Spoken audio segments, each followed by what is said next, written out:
Boa noite, estou saudando hoje um velho compromisso que tinha comigo mesmo. Conversar aqui nesse programa com um grande sul-rio-grandense, o homem que mais projeta o Brasil no mundo. É o Moacir Scliar, traduzido como escritor para quantos idiomas, Moacir? Agora já são 16, né? 20 países. E continua, porque já agora no fim desse mês eu estou indo para o México para lançar lá La Mujer que Escribió la Bíblia, que vai sair na feira de Guadalajara, no México. E essa feira é uma homenagem ao Brasil. E é uma das maiores feiras do mundo, não? É uma das maiores feiras do mundo, e esse ano, então, o nosso país vai ser lá homenageado e vai ser uma festa brasileira no México. Falar em espanhol, uma das belas emoções que eu tive, já te contei, fora do ar, acredito, foi certa feita ao subir a Gran Via de Madrid e passar pela Espasa Calpe, a grande editora e livraria, em lugar de destaque na vitrina, El Centauro en el Jardín, Moacir Scliar. Que coisa maravilhosa. Realmente é uma emoção muito grande e também é uma coisa que a gente partilha, né, com os outros escritores e com o público, porque de repente tu vai num lugar onde as pessoas mal ouviram falar do Brasil, né, e certamente não ouviram falar de Porto Alegre, e aí de repente tem gente que toma conhecimento dessa cidade de Porto Alegre, da cultura do Rio Grande do Sul através dos nossos livros, e isso é gratificante. Tu começaste quando, né? Bom, eu comecei muito criança, né, comecei no bairro do Bonfim, porque meus pais... O glorioso bairro do Bonfim, né, a qual nós ambos estamos ligados, assim, por laços viscerais. E eu morava na parte de baixo, tu conhece bem a topografia do Bonfim. A baixa, o baixo Bonfim. Eu morava no ultra baixo Bonfim. E meus pais, muito pobres, mas duas coisas foram importantes neles, né? Ambos já falecidos, que eu lembro com saudades, grandes contadores de história, em primeiro lugar. Tanto meu pai como minha mãe. E a minha mãe, por outro lado, professora, né, do Colégio Israelita, era uma excelente leitora e me introduziu muito cedo aos livros. Né? Então nós tínhamos um tratado que uma vez por mês a gente ia na livraria do Globo comprar livros. Né? Era o dia, para mim, que eu mais esperava, o dia de ansiedade, de entrar lá naquela livraria enorme, ver aqueles livros, né? Livro era caro, né? E eu sempre ficava perguntando para minha mãe o que dava para comprar. Ela disse, olha, livro tu pode comprar o que tu quiser, porque livro não pode faltar. Pode faltar comida, mas não pode faltar livro, né? Eles tinham essa crença mágica no poder do livro como forma de acesso ao mundo da cultura, né? E forma de acesso ao mundo profissional. Quer dizer, eles sabiam que o único jeito que os filhos tinham de escapar da situação que eles tinham de pobreza crônica, do qual no fim eles acabaram saindo, mas era através do estudo da universidade, né? E estavam certos. Uma das leituras que mais me agradou, tirando os teus livros, um trecho, acho que 2 ou 3 linhas que tu escreveste quando teu pai morreu. Achei tão bonito. 3 linhas. Meu pai era dessas pessoas assim, era um homem... Russo, né? Era russo, né? Veio muito pequeno para o Brasil, né? E para ele foi uma experiência fantástica, o Brasil, porque ele não sabia nada desse país, né? Ele me contou pouco antes de morrer, ele me contou que a primeira vez que ele viu uma banana foi quando ele desceu no cais do Porto, aqui em Porto Alegre. Então ele tinha uns 10 anos e ele vinha meio que chorando de fome, porque eles passavam mal naquela viagem. E um homem ficou com pena dele, deu uma banana para ele. Ele nunca tinha visto aquilo. E aí ele sabia que era para comer, mas não sabia como é que se comia. Ele comia a banana com casca, né? O que ele achou que era, o que tinha dentro que ele achou que era o caroço, ele jogou fora e comeu a casca da banana, né? E essas histórias, é uma coisa impressionante. Ele contou toda a vida dele, até o dia que ele foi para o hospital e do qual ele não saiu mais. E eu fiz um epitáfio para ele, né? O meu epitáfio é: lutou até o fim e contou histórias até o fim, né?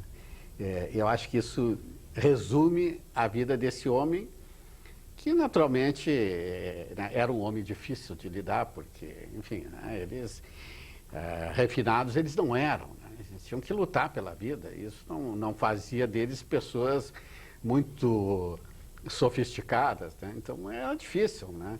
Minha mãe não, minha mãe era um pouco mais sofisticada nesse sentido. Mas, de qualquer jeito, pessoas assim, por eu tenho uma enorme gratidão. Eu tenho um documento aqui, não sei se tu vais saber de que se trata. Eu tirei um xerox lá no arquivo do Correio do Povo. Folha da Tarde, 16 de agosto de 1955. Carta a meu pai, do teu filho, Moacir Scliar. Te lembravas disso? Eu me lembrava. E eu, se tu me permite, eu vou contar os detalhes do que está atrás disso. Neste longínquo ano, a Folha da Tarde promoveu um concurso de crônicas, né? Nesse concurso eu fui premiado com essa carta a meu pai.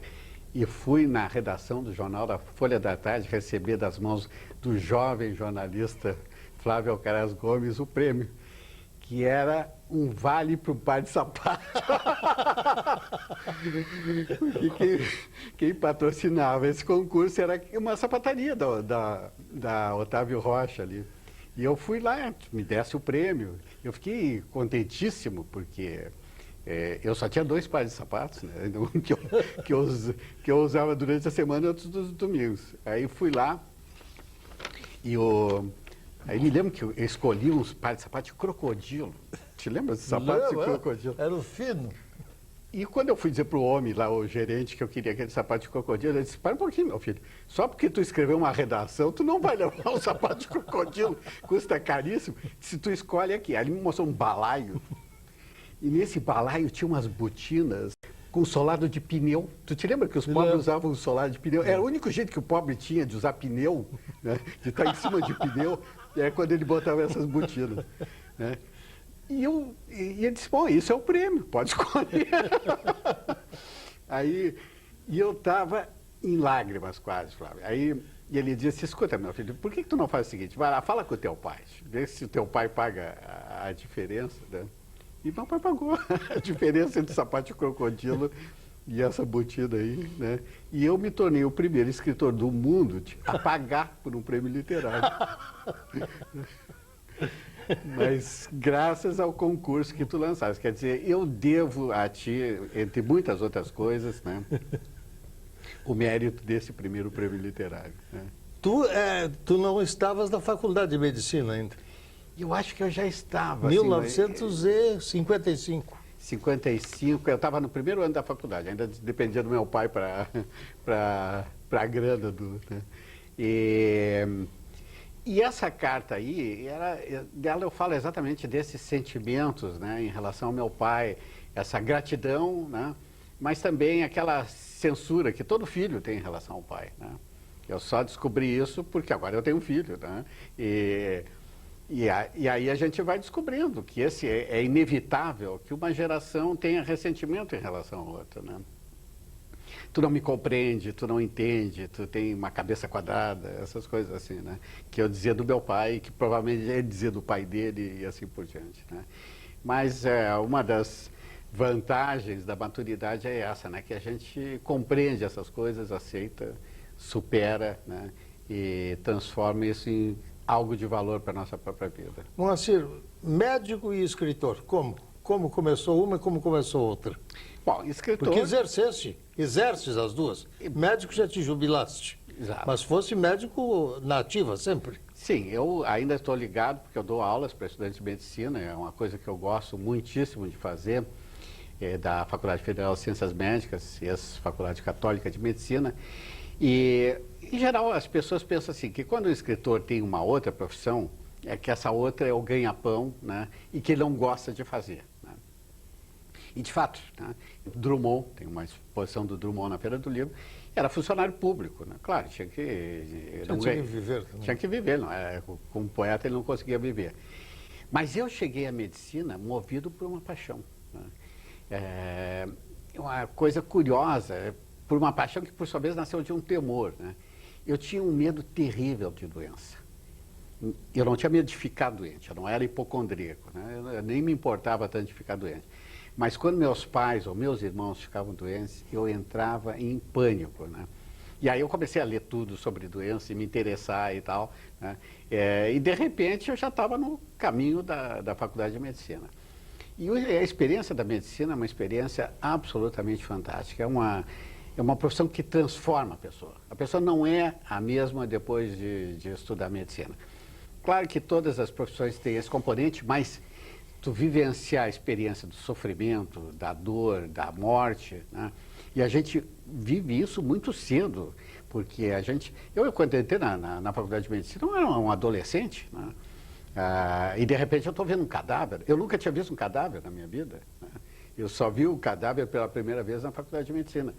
Eu nunca tinha visto gente tão doente como eu vi na Santa Casa, né? E depois disso eu passei para a saúde pública, né?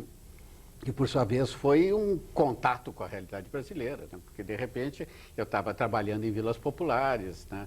Eu estava ajudando a organizar campanhas de vacinação, e essas coisas todas foram extremamente instrutivas e, sobretudo, extremamente emocionantes. Eu tenho muita saudade, tanto da minha época de exercício médico, como do tempo que eu trabalhei na Secretaria da Saúde. Tu te lembras que nós tínhamos uma equipe verdadeiramente brilhante, né? Eu posso dizer que certamente eu era o menos brilhante dessa equipe, mas os meus colegas marcaram época aqui no Rio Grande do Sul, porque o trabalho que eles fizeram teve projeção mundial, né? Tanto isso é verdade que vários deles hoje estão em organismos internacionais, né? Saíram do Rio Grande do Sul, né, para a Organização Pan-Americana de Saúde, para a Organização Mundial de Saúde, né, para os Estados Unidos, para a Europa, né? Então, realmente assim, eu fui privilegiado em todas essas coisas assim, porque eu sempre fui apoiado, né? Eu sempre tive boas condições de trabalhar, né? Foi uma coisa muito feliz. Letras, como começaste? Bom, a arte de escrever. Bom, a arte, escrever para mim era uma coisa mágica, né? Significava um poder, né, que eu invejava dos outros. Quer dizer, eu lia aqueles livros assim, e eu era um leitor absolutamente voraz, né? Não era raro assim que de repente eu me dava conta que já era de manhã e que eu tinha passado a noite lendo. Mas que idade tu tinhas? Eu tinha 9, 10 anos quando isso acontecia. Então, o que eu queria era duas coisas: contar histórias, como meus pais faziam, né? E escrever, como aqueles escritores que eu lia, que eram... Quais eram? Que era Monteiro Lobato, em primeiro lugar, né? Viriato Correia. Agora nós estamos falando de gente que poucos contemporâneos conhecem. Mas era também o Érico, que a gente via na rua, né? E o Jorge Amado, que era amigo da minha família. Tu te lembra que a minha família tinha vários comunas, né? Eu fui muito amigo do teu tio, o anarquista Henrique Scliar, dele e dos filhos. Grande tio Henrique. Marcos era íntimo meu, Salomãozinho, e o grande pintor Carlos Scliar. Tinha uma fábrica de acolchoados ali, na Oswaldo Aranha. O Carlos, que faleceu este ano, era muito amigo do Jorge Amado. Então, quando o Jorge Amado e a Zélia Gattai, né, com quem ele já estava vivendo, mas não eram casados, por isso eles não podiam ir para hotel aqui em Porto Alegre. Não tinham... Isso é formidável, os hotéis não aceitavam. Não aceitavam. Não tinha o papel de casamento. Não tinha certidão de casamento, não podia se hospedar lá. Então eles ficavam na casa do meu tio Henrique, né? E a gente ia lá. Eu ia lá para ver o Jorge Amado. Não era para falar com ele. O gurizinho? Eu, gurizinho. Eu ficava olhando o Jorge Amado. Ficava olhando assim, absolutamente deslumbrado. Pô, é um escritor, né? E ele está aqui na minha frente. E eu estou vendo um escritor. Isso era uma coisa assim tão comovente, né? que, lógico, ler dele era como ler a Bíblia para mim. E ele refere a tua pessoa, dizendo que, escrevendo que na casa do Henrique tinha um gurizinho, loirinho e bonitinho. Eras tu? É. Naquela época eu era bonitinho e loirinho, por incrível que pareça. Né? O que mostra o que o tempo faz com as pessoas. Voltamos.